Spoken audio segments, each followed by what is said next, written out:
Well, start keeping a portfolio. Don't let them start messing with you and don't keep a portfolio. You don't stick paper like that in the drawer. Because what they'll do, come and confiscate your property.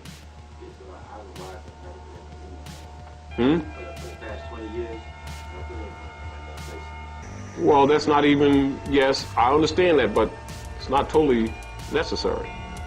What you want to do is you want to start getting things on the record, clarifying your legal status.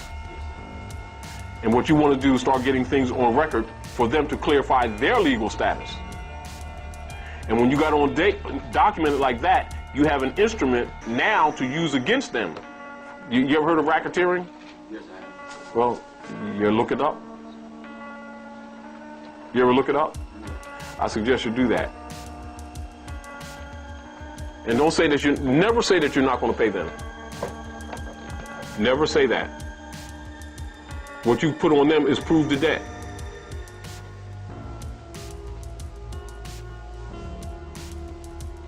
Do you understand? And that's for starters. Now think of some other stuff I'm going to come back with you on that. Islam. And also in that bill of particulars or that written nature discovery, ask them what branch of government are they, and include that in your bill of particulars. Yeah. Okay. They can't produce that. Number two. And they're not going to. That same written in nature discovery of the bill of particulars, whichever one you use, send carbon copy to the Attorney General also. Put him on notice. And then send a letter to the Attorney General asking him, does he represent the IRS? Yes. And see what he say. Yes. They don't have representation. No, what you want to do is throw the ball in their court. Stop answering things for them. Have them answer things for you. Because remember, they're foreigners. Is no different than somebody calling you on the phone and asking you for a social security number. Do you start saying, oh yeah, let me see, it's 357, yeah, well, let me check it. And then you start giving, well, they're doing the same thing to you.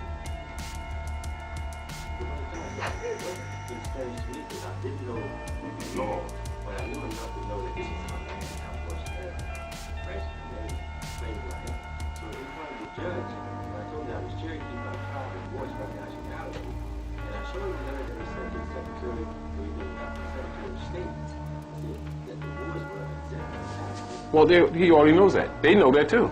And the people from the IRS, I thought they was with the judge. They're partners. No. But then I find out that the judge said, no, I'm not going along with y'all. This man is saying that, he said, listen, I can't judge on this case. Of course not. I send it to Washington, D.C. Now, what was he saying at that point? You saying, I have no, he didn't have, it wasn't the proper jurisdiction or venue. He wasn't making a ruling. No, I'm not going to make a ruling. Because it's not in his jurisdiction. No, he said, I was sending it to D.C. See, because first it's federal. And first of them coming at you. And then what you also want to address in that bill of particulars and that written nature of discovery is for them to send you, that you never received from them, a copy of the bill.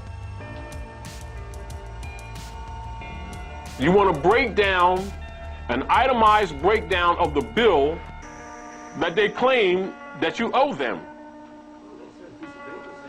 I know what they say. That's not an itemized copy of the bill.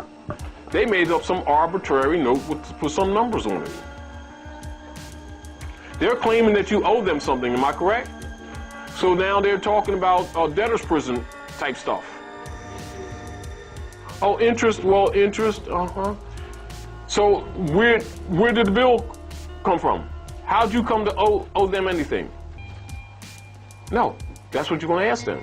Send a copy of the itemized bill, the dates that you signed for whatever loans they gave you, and who amongst their corporation gave you any loans of any money at any time. Send you an itemized bill whereas you accrued this debt to them.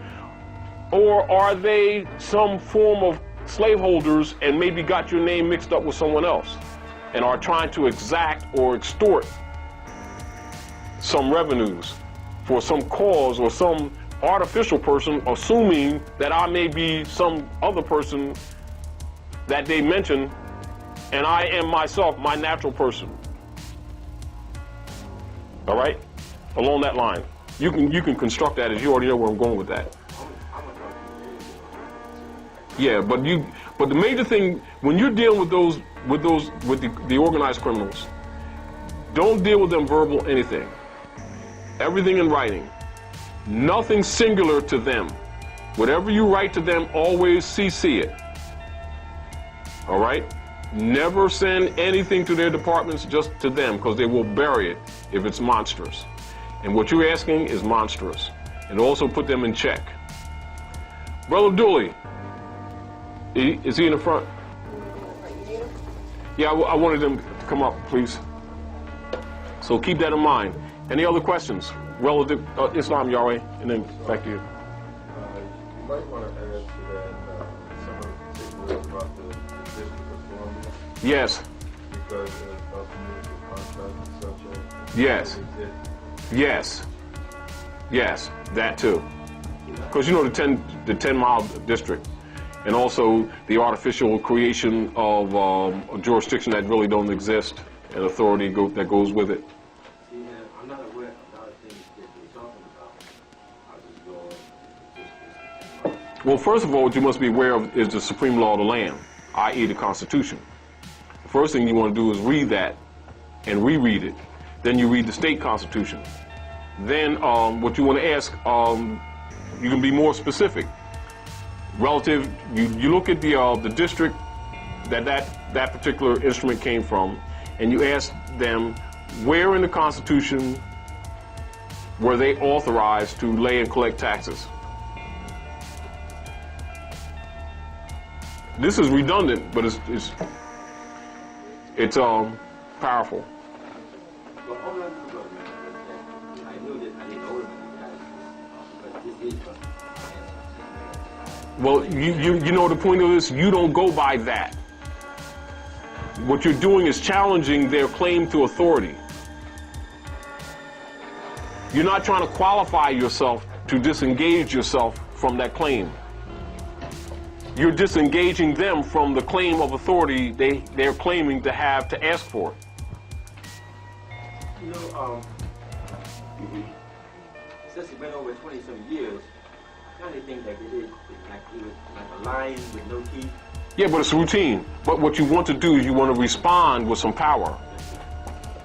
So what you want to do, you want to start putting some teeth in it. Yes, sir. No, because once you have those instruments in place, rather than looking at it, well, they've been doing this for 20 years. They've been doing it for 20 years because you haven't put anything that start putting some brakes on them. This will. It's not, Brother Dooley? Yeah. What did we do with the IRS years ago? You mean the situation at my job where I was working Yes. in Trenton, New Jersey? Yes. All right. Get the dates right. 1993 was when I nationalized.